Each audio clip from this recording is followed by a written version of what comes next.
So, sorry, you were part of the entire company for 28 years. Can you please tell me how that started?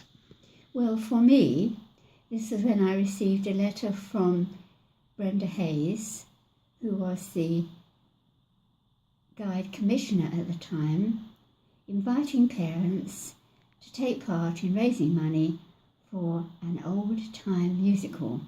And you had always been interested in performing, hadn't you? Well, I've always loved dressing up. I've always loved acting from a very little girl, having been taken to a pantomime when I was 5. And so, how did the first rehearsal go? How did the first meeting go?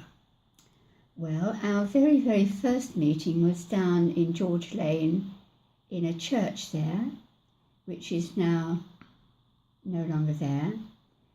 We were expecting somebody to come and direct us a little bit, but they didn't come. Brenda asked me if I had any ideas, and I didn't.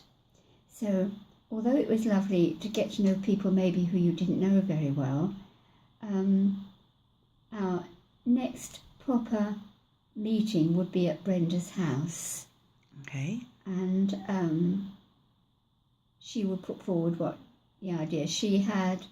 Eventually we did have Colin Rainbow, who would do quite a lot of productions. But Brenda played the piano. Brenda was the one that really did everything for us. And how did you end up at the Memorial Hall? Well, because that's where the Brownies and Guys met. Oh, I see. And the Slaneys, Barbara and Frank. I can't think of his name. Frank and Barbara Slaney. They were in charge of the Memorial Hall in those days. So that was very handy, and quite often, if there was a room free, we were allowed to rehearse in that room. We did our main shows in the hall. Our first show we did was a sellout. Tell me about the preparation. Tell me about the costumes. Well, the costumes, of course, are great fun. All of us doing whatever we needed for our particular character. And of course, with the ladies' medleys, sometimes it meant us all being the same. So we'd either have the pattern, or we would do them ourselves, or we would have somebody to do them for us. And a lot of them were lovely. I particularly remember the yellow finale costume, the blue, and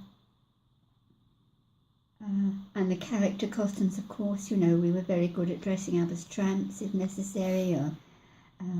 We also went to the Christian Drama Resources Centre at Loughton, where we could hire all kinds of things, especially sailors' uniforms, army uniforms, sometimes props, although invariably we managed to find our own. I know a gentleman at St Mary's found me a very elderly feather duster when we were doing, we were all maids. And so, what was the thing that, I know you did the costumes. Did you like being part of that? Did you all work as a team? Well, I would say yes, we did work as a team. And we all got on very well. And it was always, the ladies were usually in one room. This was at the Memorial Hall. And the gentlemen, bless their hearts, would normally be in the corridor somewhere. Oh, love them. Yes. And was it quite a kerfuffle trying to get dressed on the nights with the costume changes? Oh, yes. Quite often if you had a quick costume change, you would have to move mighty quick. But it all seemed to work out. You know, there was one occasion, I think, when one of the members of the cast forgot to put on her frilly knickers for the can-can. So, again, it's all sort of part of the story. Part of the fun. Part of the fun. Part of the fun. Yes. I know that you didn't always get to be with the ladies because you're quite diminutive. You're 4'11". Well, I used to be 5 foot. I'm now 4'8". Okay, so you're quite diminutive. So sometimes you weren't with the ladies' ensembles. Oh no, I wasn't. I wasn't in what I call the ladies. It was normally the taller and the most elegant who were in the ladies, which was quite right and proper, except of course I was just a tiny bit envious. But you did a lot of the character roles. I did do some character roles, yes. And you were once an artiste model. I was. Yes, I did find this lovely piece in one of the books I had about the artist model. And so there I was, sitting on the podium, having put a walking stick behind, in white off-the-shoulder Grecian-type dress with a blonde wig. And as the curtains went up, I could hear the laughter and amazement of my second son, who sort of said something like, "My God, it's my mother." And that was great fun. I had false grapes, the pips which I spat very carefully at the fireman in the front row. And then one of the firemen, when I was going into my bosom to get a little piece of cotton wool to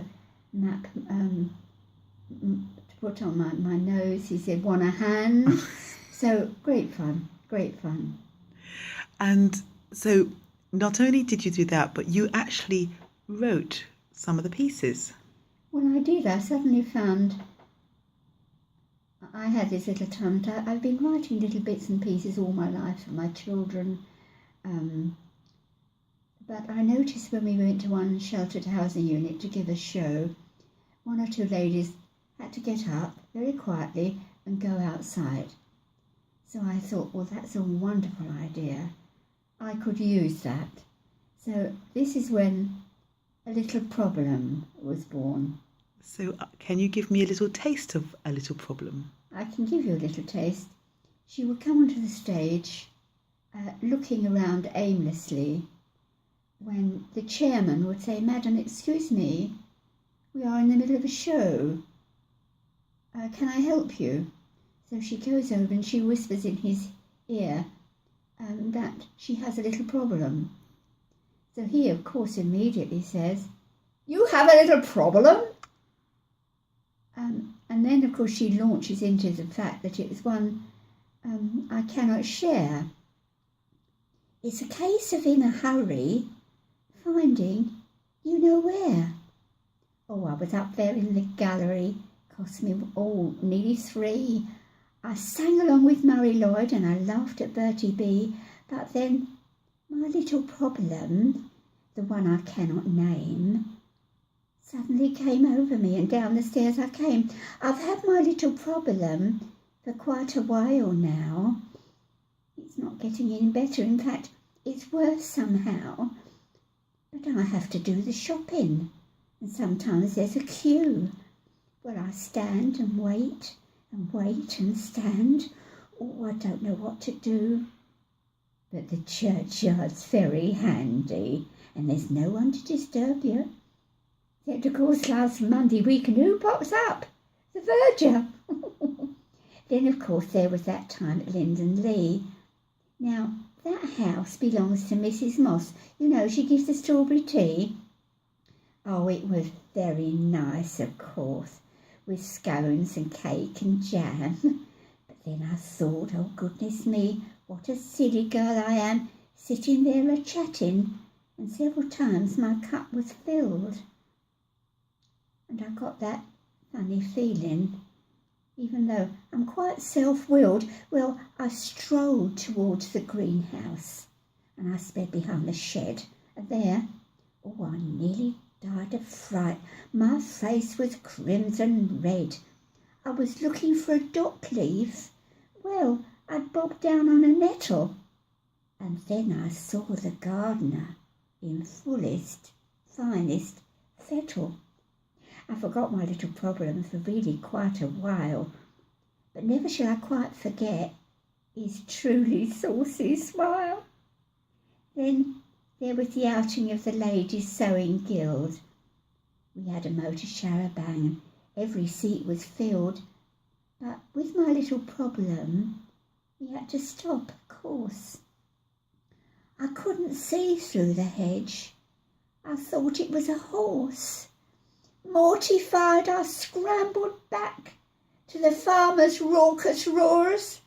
He's quite a friendly bull, my dear. Come back and get your drawers. So you see, this little problem I live with every day is a very sad affliction, one I cannot say. But I won't let it get me down. I'll go back to my seat. It's curtain up. The footlamps gleam and I'll not miss my treat. I want to sing with Murray Lloyd and laugh at Bertie B. But first, to find the ladies. Oh, goodness. Oh, woe is me. Of course, she goes up, she looks at her feet, and then everybody realised she's done a wee. So that was quite fun to do, and even now, people at church will say to me, "Do you have a little problem?" And I don't like to say yes, just in case I have. So, is that all right? over the years, you sort of wrote various bits. How did Brenda manage to sort everybody out? Because I know that she had a method that you told me about when she put all the shows together to do with coins. Indeed. I think the gentlemen were 2 penny pieces and the ladies were 1 penny pieces with their initials on. So she could work out the things to music. How she did it, I don't know. But she did it and it worked. She did have a very famous phrase when we couldn't remember what we were doing or where we were, which was, "The clues are in the words," which was quite true.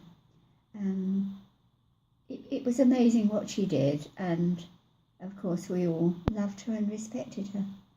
And you performed at the Memorial Hall for the 28 years. Not for the 28 years. We did have other venues. We did for a little while. We were out at Trinity School. Yes, I think that's mainly. And who was your audience? Well, relatives, friends. We did several shows for Macmillan. We had a lady called Dr. Kathleen Whitfield who would, she would often sell quite a lot of tickets, and then we could have a table or two. But we did raise a lot of money for Macmillan over the years. Our audience were church people who'd heard of us and just came to see us. And of course, everybody loves a sing-song. And were you often sold out? Oh, often sold out. Quite often sold out. And also we would, we had the song sheets. So everybody sang. It was great fun. It was great fun. And then we would have refreshments halfway through, which was usually either fish and chips or chicken and chips. Yes. So was the refreshments brought in, or were they done at the Memorial Hall? No. They were sent in. They were sent in. They were sent in. I was going to say that's a lot of people to accommodate. But we were very fortunate. We invariably had our dress rehearsal on a Sunday by courtesy of Barbara and Frank, and latterly of whoever else took over. And we would all bring something for the Sunday lunch. So we would rehearse for a couple of hours, and we'd stop and have lunch, and we'd finish probably latish in the afternoon. Were there any problems at the hall ever? Was there ever an incident where, you were concerned because something had happened on the stage, or, somebody... Well, there was one we were very worried about on one occasion when Dominic Tofts got a splinter in his foot and he fainted. And so that went down. There was another when two people were dancing together and the gentleman got all caught up in the lady's lace on her dress. I'm sure that there are other people who could bring up others of funny things that happened on the stage. And of course they do happen. And Yes. they can be funny. They do. You know? Are you going to give me another little taste of some of the things you wrote and were performed at the hall? Well, the very last one that I did, I had a cousin of mine whose son received the MBE, and he was in the RAF, and his name was Smith, so my cousin's name was Smith. And of course that was quite exciting, so she gave me all the information, and I thought, that's marvellous. I can do a lot with Smith. So I wrote this thing called Mrs. Smith's Invitation, and it is a story about a lady who believes she's received an invitation. Take my glasses off, did you say? No. Or look at you. Yes. Right. Yes, well, anyway, thinking about this Mrs. Smith thinks she has received an invitation to go to the palace. She can't quite work out why, but she thinks it because her father was in the Home Guard in the war. But she gets all ready to go. So this is just a little bit of nonsense which I wrote with permission of my cousin. And of course she dolls herself up and things don't match, and so the costume itself has to be a little bit over the top. And it was just called Mrs. Smith's Invitation. I'm just off to London. After all these years, I've received an invitation from our own dear Queen, my dears. Well, they must have told Her Majesty that in 1942 my dad was in the Home Guard, defending me and you. Well, I wondered for a moment if an error had been made, but nothing so important could ever get mislaid, though we have a nice new postman. Oh, he is a lovely boy, great big smile, curly hair, and he says he's Rapper Roy, but he doesn't always get things right. And it was just the other day I got the post for 24, which was right along the way. Well, I call him with a cooey. Sometimes he runs and hides, then I have to go and catch him. Oh, but we see the funny side. It must have been the first day he started on the round. Well, it looked as if the letters had been lost upon the ground.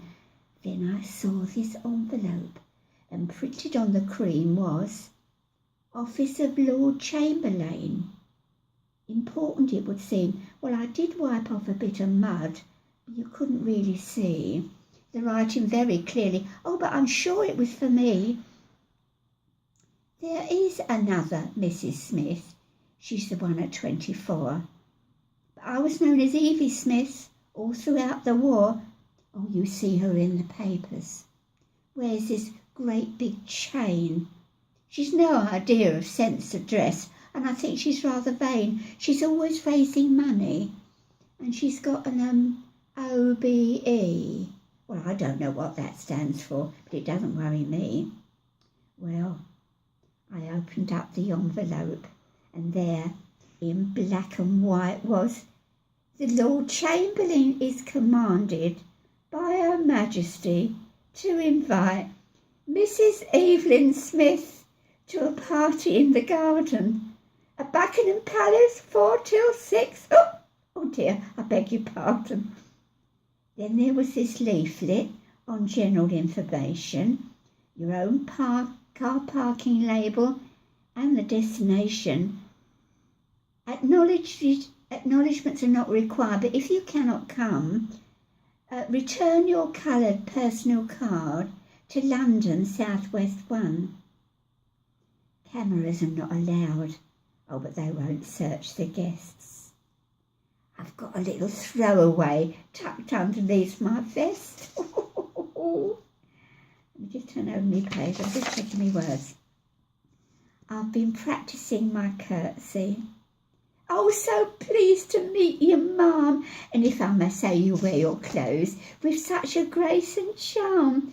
I hope you'll give Prince Philip my very kind regards. I guess he's round here somewhere, chatting with the guards. And if I see young Harry, I'll say, you watch your P's and Q's, otherwise you'll end up in the headline news.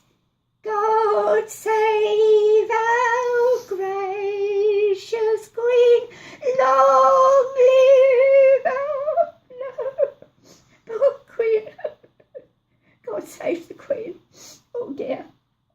The postman's going to drive to town. Oh, he's such a lovely man.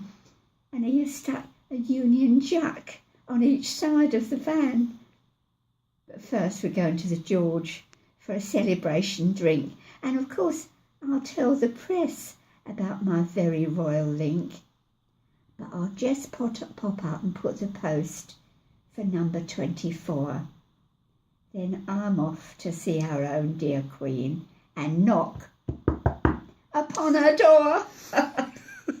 Well, I mean, obviously. I had to really try hard not to laugh while you were doing that. Well, I mean, I'm a shadow of the character, and it's a pity, really, because they were fun to do. Well, I don't think you were a shadow of the character. I thought that was really charming. Well, thank you. It's charming. So, all in all, 28 years at the Memorial Hall. You had fun. Yes. And you remember it with affection. I remember it with great affection. I'm sure people remember you with great affection. Well, it would be nice to think that over the years where we have entertained the blind, the disabled, our families, our friends, we enjoyed entertaining them, and I think they appreciated us. Thank you very much. Thank you.